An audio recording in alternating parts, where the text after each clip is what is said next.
أعوذ بالله من الشيطان الرجيم بسم الله الرحمن الرحيم. Bismillahirrahmanirrahim. Assalamualaikum warahmatullahi wabarakatuh. Apa kabar saudara semua? Mudah-mudahan kalian selalu dalam keadaan sehat walafiat, dan mudah-mudahan rezeki kalian hari ini lebih baik dari sebelumnya, dan mudah-mudahan untuk rezeki kita untuk berikutnya lebih baik dan lebih baik lagi. Amin amin ya rabbal alamin. Oke saudara semua, pada kesempatan malam ini saya akan mengajarkan kepada kalian ilmu yang sangat bermanfaat bagi kalian semua. Dan pada saat ini banyak sekali yang penasaran dan bertanya kepada saya, gimana sih caranya kita meyakinkan kalau di dalam diri kita ada kodam. Nah, di sini saya akan mengajarkan kepada kalian semua. Jadi sebenarnya rasa penasaran itu yang membuat kalian tidak yakin. Tapi lebih baiknya ini saya terangkan kepada kalian, dan di sini saya akan menunjukkan kalian. Tapi ingat, kalau kalian tidak yakin, kalau sudah yakin jangan melakukan hal ini. Tapi kalau kalian tidak yakin, ingin tahu kodam yang ada di sekeliling kalian, yang hasil dari amaliyah kalian, ataupun hasil dari wirid kalian, ataupun hasil dari amal-amalan asma kalian, di sini saya akan menerangkan ya saudara semua. Jadi sebelumnya kalian harus bisa konsentrasi. Terus yang kedua, kalian harus punya pelindung dulu saudaraku semua ya. Jadi pelindung, kalau kalian punya barang, pakailah barang tersebut yang bisa melindungi kalian, yang sudah diisi asma ataupun sebagainya. Terus kalau kalian belum punya pelindung, silahkan kalian sholat hajat dulu. Sholat hajat, sesudah itu kalian berdoa untuk supaya diri kalian terlindung dari segala hal yang belum pernah kalian lihat ya saudara semua.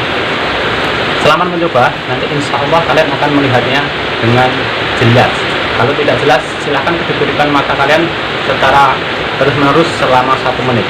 Itu nanti juga akan terlihat. Jadi media yang saya gunakan di sini, saya hanya memakai dupa ya. Saya memakai dupa, tapi ingat, dupa ini jangan pernah kalian sajikan untuk tujuan kalian untuk ngasih siapapun. Tapi tujuannya dupa ini untuk pengharum ruangan ya saudara semua. Terserah nanti kalau ada yang ingin mereka lapar dan sebagainya, terserah. Yang penting kalian jangan pernah istilahnya dupa ini untuk mereka ya, tapi untuk pengharum ruangan saja. Karena apa? Kodam itu sangat suka dengan yang harum-harum.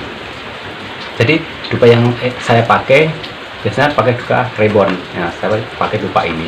Tapi kalau untuk ritual khusus saya pakai dupa yang ini. Jadi yang gaharu ya, yang gaharu ini harum sekali. Yang gaharu ini memang khusus untuk ritual, seandainya saya mengobati orang dari jarak jauh dan sebagainya, saya pakai gaharu ini. Nah, kalian boleh lihat sekarang ketika saya membakar dupa itu banyak sekali yang datang, dan di sini membuktikan kalau mereka itu suka dengan wangi-wangian ya saudara semua. Oke saudara semua, biar durasinya ini nggak panjang, langsung aja ke titik poinnya.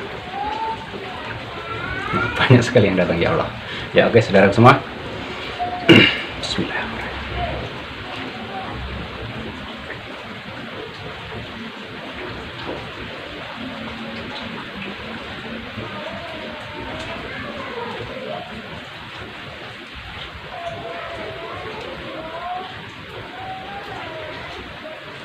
Oke saudara semua, jadi di sini saya akan membentengi dulu seluruh tetangga-tetangga di sini ataupun seluruh yang ada di lingkungan sini biar semuanya aman.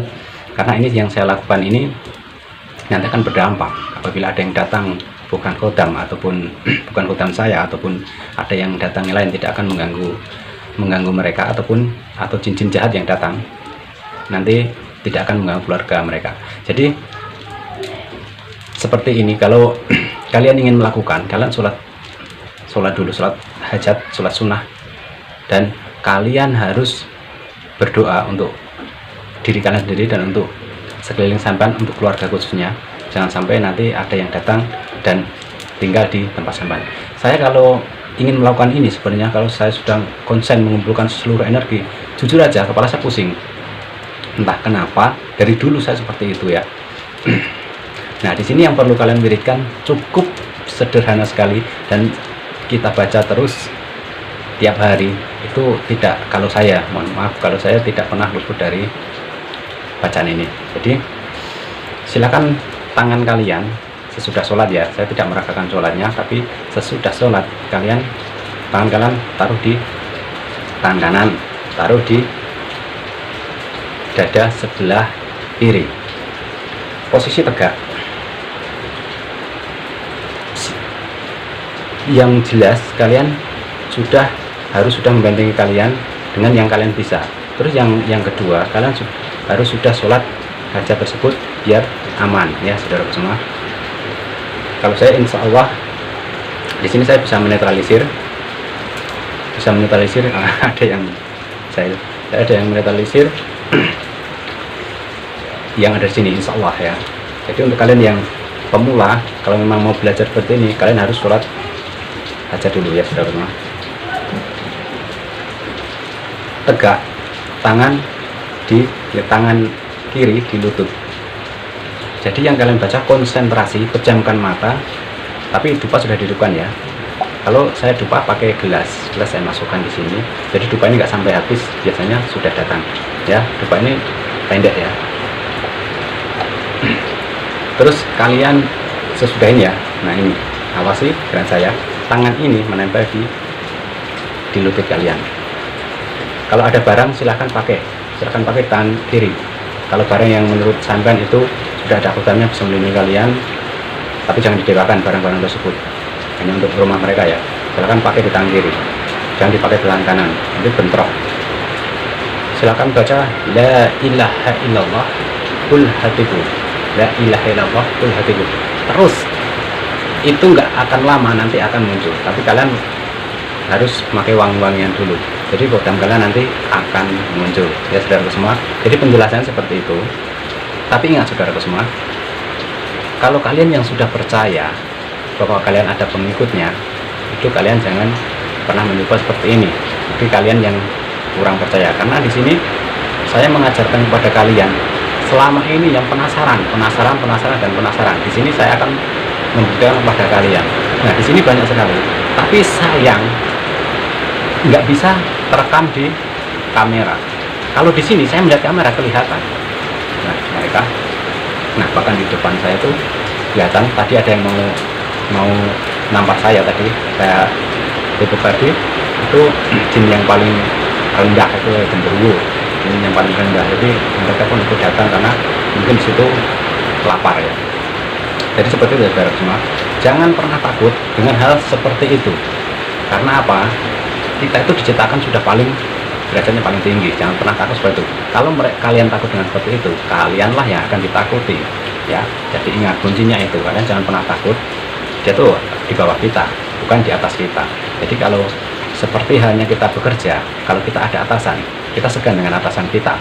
Nah seperti itu, bukan atasan yang segan dengan kita. Seperti itu ya saudara semua, paham? Saya ulangi. Jadi kalian harus sholat hajat dulu ya saudaraku, terus berdoa kepada Allah. Kalau kenapa harus sholat hajat? Karena banyak sekali yang ganggu. Jadi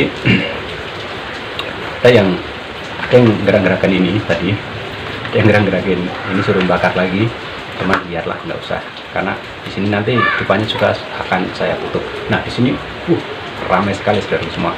Kalian bisa lihat, yang bagi kalian yang bisa melihat silahkan lihat, tapi kalian harus bisa membedakan mana yang kodam, mana yang pendatang. Jadi yang kodam itu di sekeliling kita itu tangannya begini semua, tapi kalau yang pendatang dia akan bergaya seperti preman.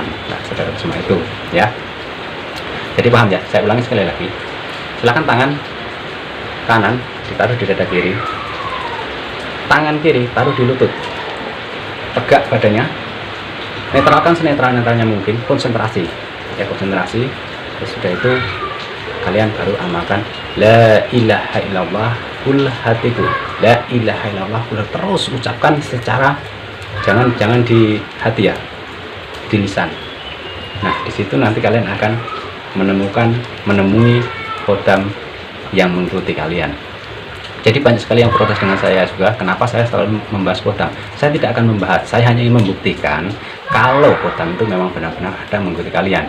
Kodam itu banyak, ada yang dari amalia kalian, ada yang dari hasil wirid kalian, dan ada dari keturunan, dan ada juga yang datang mengikuti kalian. Nah, di sini juga saya jelaskan masalah khodam yang amalia. Amalia itu khodam yang datang, yang mengikuti kalian karena perbuatan kalian, karena kalian suka menolong ataupun suka membantu orang lain tanpa pamrih. Nah, itu khodam itu ada yang suka dengan kita, ya, jin ya. Jadi itu yang kedua, khodam dari keturunan. Khodam dari keturunan itu dari orang tua kita dulu. Orang tua zaman dulu orangnya banyak yang satu cakti, zaman dulu banyak yang satu cakti, jadi mereka masih kuat prihatin, bukan seperti kita zaman sekarang. Dia mampu puasa 40 hari, kalau kita insya Allah sudah tidak sampai lagi, tidak mampu lagi, karena puasa itu karena kita masih mempunyai tuntutan yang berat pada era-era ini. Kalau orang zaman dulu itu kerjanya cuma ke ladang, makan seadanya. Tapi kalau sekarang nggak bisa seperti itu, karena kita mengikuti perkembangan zaman.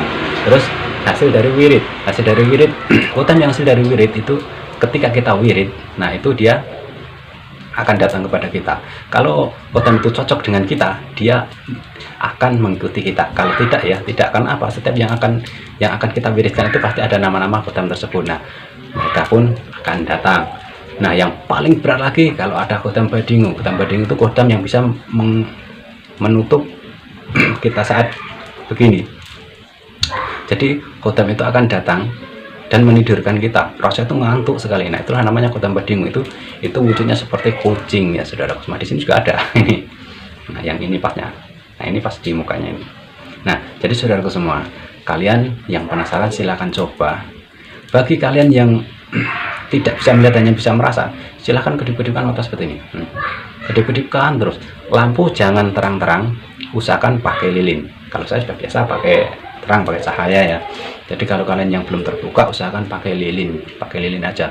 Nanti akan banyak sekali, pasti kalian yang pertama kalian lihat itu biasanya tidak wujud sempurna, tapi cuma putih bayangan ataupun gelap hitam itu.